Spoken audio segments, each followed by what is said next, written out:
Welcome back to another Building Bitcoin Websites video tutorial. I am Kyle Honeycutt and thank you again for being here. If this is your first time watching, thanks for checking out my channel, and if you like what you see, don't forget to click that subscribe button down below. What I wanted to go over today was Bitfinex's Websocket API and to show you just how easy it can be to use it to get live data straight from the exchange. And I'm going to make things super simple for everyone out there, so no matter who you are, you'll be able to follow along. You don't need a website, a web server, or any fancy programs. We'll just be able to do this simple, just straight in Notepad. So whether you're a blogger, maybe you're a web designer that wants to get their feet wet with a little raw and dirty code. Now, I'm also really excited about something, so I'm going to take just a moment to share this with you guys. If you follow me on Twitter, you've probably already realized or have seen that I've been working on a book for about a year, and last month I finished it. So the last few weeks I've been going through the publishing process, and then yesterday I received my first proof in the mail. And this is the book. It's called Building Bitcoin Websites. It's a guide for beginners and intermediate web developers. It's about 180 pages thick. It's full of a bunch of different code examples, and the code examples are all notated so you can look it up on my GitHub. So if you see a code example like this inside the book, there'll be a number next to it, and you can use that to go to my GitHub/book and type in the number and get the code. That way you can copy and paste it, because it's kind of hard to copy and paste from a book. So I put that in there. It's full of a bunch of information and a lot of questions that I get from my viewers. Whether you're doing third-party API stuff like blockchain.info, that's in here. Whether you're doing stuff with the Bitcoin core software like Bitcoin D, that's in here. And I go through 3 different projects. Like, as you learn something, I try to make it fun by building something that you can actually use. So some of the things that you'll build will be like a widget or a price ticker. Another thing you'll build is an e-commerce website, just a simple one. And to show you how to create a Bitcoin game.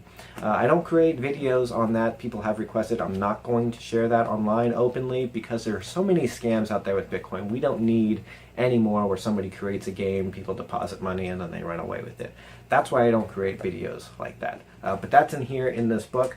This should be done. Well, my editor just got back to me showing that I've made a bunch of grammar mistakes.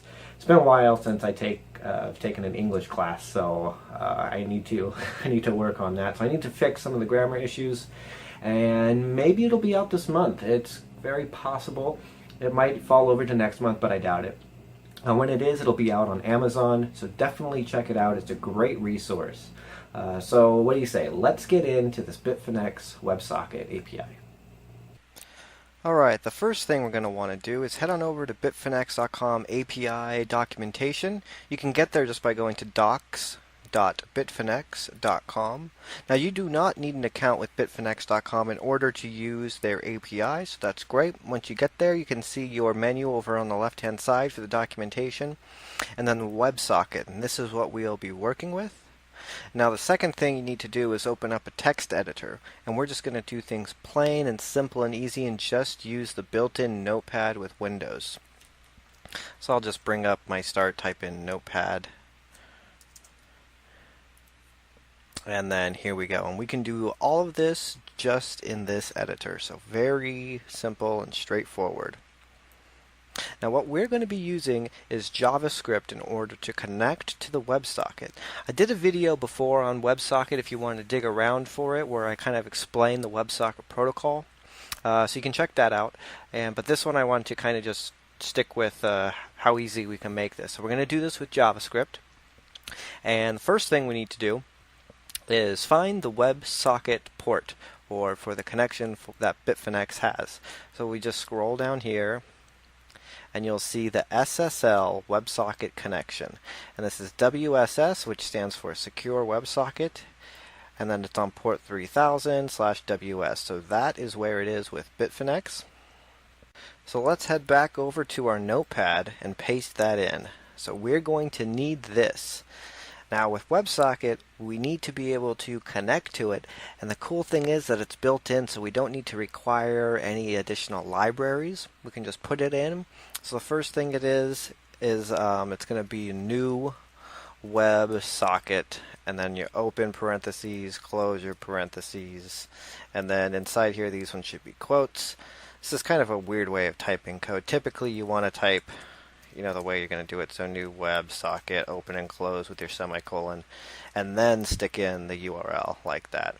But basically, it's the new WebSocket that you're looking for to create the connection to the WebSocket. Now, since we're doing this in JavaScript, in order to then refer back to this connection, we're going to need to create a variable. So we can just type var and then create a variable, whatever you want to call it, that's fine. I'm just going to call it WS for WebSocket. Now, bitfinex here, I believe they have an example of connecting. They say use the WS library and they require WS, which is odd. If you use this code that they have here as an example, believe this is probably more meant for Node.js, but if you use this, you're going to receive an error. So don't do it like that. The next thing we need to do is tell the program what to do once the WebSocket has connected. And we're going to do this using one of the built-in functions with WebSocket, and it's called onOpen. We need to reference our previous variable of WS and type on open. And then we can do equals. And we're going to create an anonymous function, which is just a function without a name. And then inside the function is what we tell it what we want it to do. And we want to tell bitfinex some information so that they can start sending us information. Once you open the WebSocket, nothing's going to happen until you tell them what you want to subscribe to. So we need to send them a message. And the function that's built in is called send. So you'll have ws.send or whatever your variable is, .send. And then and in order to send them information, we need to send it in JSON format. So we're going to do JSON.stringify. We're going to do open and close there, and then inside that we need to do our curly braces. And then we need to tell it inside these curly braces what we're subscribing to. So let's take a look back at the bitfinex API documentation, and you'll see info messages here. Let's get down to, let's go to the public channels, and let's go to the ticker. So click on ticker, and you'll see the example here. Well, they have wsend, so they do the same JSON.stringify. So we have event subscribe, channel ticker, and then we choose the pair of BTC USD. So we can just put that in ourselves. So for the JSON format, I like to kind of build the structure first. So double quote, colon, double quote, and then comma, and then I do the same thing again. Double quote, colon, double quote, comma, double quotes, colon, double quotes, no comma for the last one. So that first one was an event, and the event is subscribe. The second one was, well, let me double check.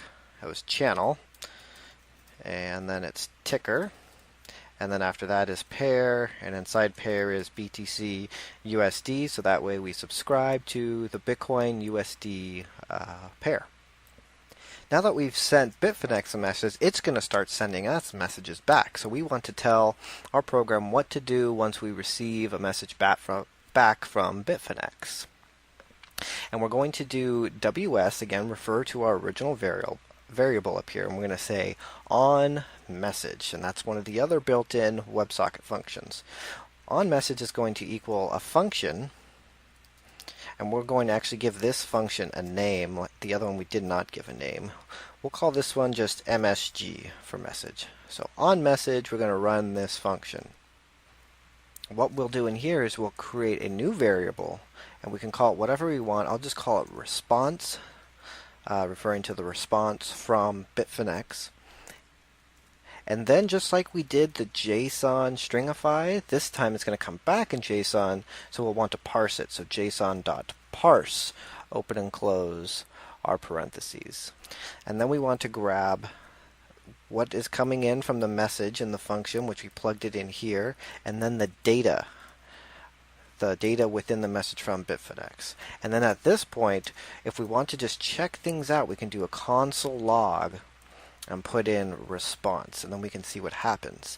But before we run that, we need to tell the web browser what it is we're running. So we'll first do HTML, then we'll do script, referring to JavaScript, and then we'll close off our JavaScript and close off our HTML. And then you can just do a file, save as, save it right on your desktop. It doesn't matter what you name it. Just make sure you change this to all files instead of text. Choose all files, and then whatever you want. So whatever, ASDF, .html.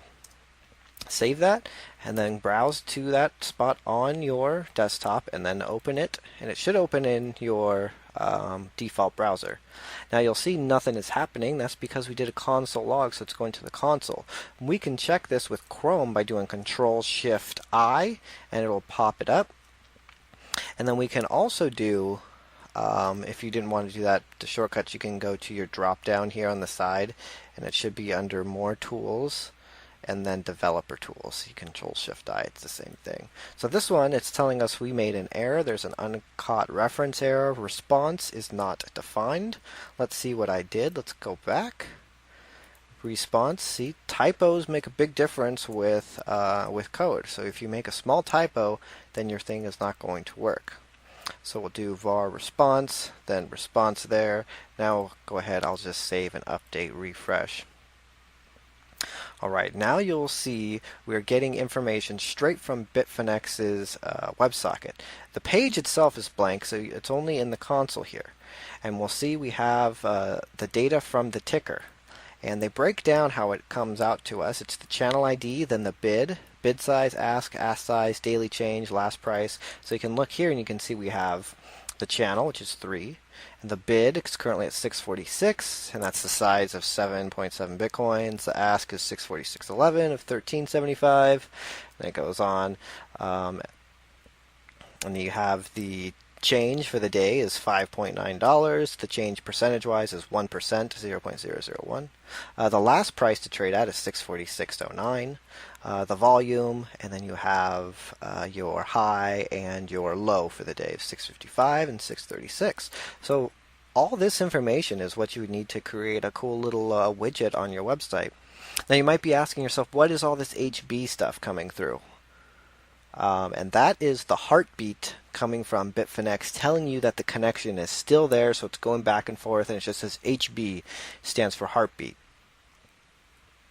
So when we do parse this information, we're going to want to check to make sure that it does not say HB, because if we don't want to parse out HB, the heartbeat, to the user, we only want this data here.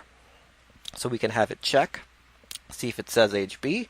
If it does, we'll do nothing, but if it doesn't, then we can grab this information. So let's go ahead and check for that heartbeat. And what we'll do is we'll just create a new variable. We can call it HB for heartbeat. And then we'll define it as response, our straight brackets, and then 1. Now with JSON and with computer code in general, the first item in an array is actually 0, and the second item is 1. So in this beat coming out, the heartbeat is in position 1. The 3, the channel position, is position 0. So I do response, referring to this variable, straight brackets 1. It's going to check what's in this second place. So then from there, we can do something as simple as an if statement. We can say, if this, then we do this. So we can have it check. We can say, hey, if the variable HB does not equal, that's exclamation equals, does not equal HB, which is here, then we want to do something. So if it's not giving us a heartbeat, we actually want this data here. So maybe what data do we want, or what do we want to do with it? Well, more than likely, you're going to want to display it on the screen to your user. So we can do that. Let's define what part of the website or the page we're talking about. So we can do that with document.get element by ID, open and close your parentheses, and then inside here we're going to define an ID. We'll do BTC. We'll define that later, and then we're going to put dot inner HTML. So whatever is currently in this ID property, we're going to overwrite it with this new data, and then we'll say equals, and then we're going to put in our other response variables. So let's go back up here to our HTML, in between HTML and script, and let's add in our ID that we just defined in our code. So we'll have our div ID is equal to BTC. Don't forget to close off your div. So now the data, this part of the code knows we're speaking about this area because we gave it an ID of BTC. Now, what sort of information do we want it to show? We might want it to show the current the current bid price, which is in position 1, response 1. So you could simply do that just by typing in response 1. Whoops. Response 1 with your straight brackets. And if you go ahead and file and save this and refresh, you'll see that now our console is empty because we're not logging anything to the console, and we're only putting this out on the page. So 646.96, and that's the current bid price, and you'll see it updates automatically whenever there's a change. So before, with stuff we've done with like Ajax or with PHP, we need to have it refresh automatically. We'll say, okay, every 5 seconds refresh. And one of the problems with that is that a lot of these API websites, they have restrictions or limits of how many times you can send them a request.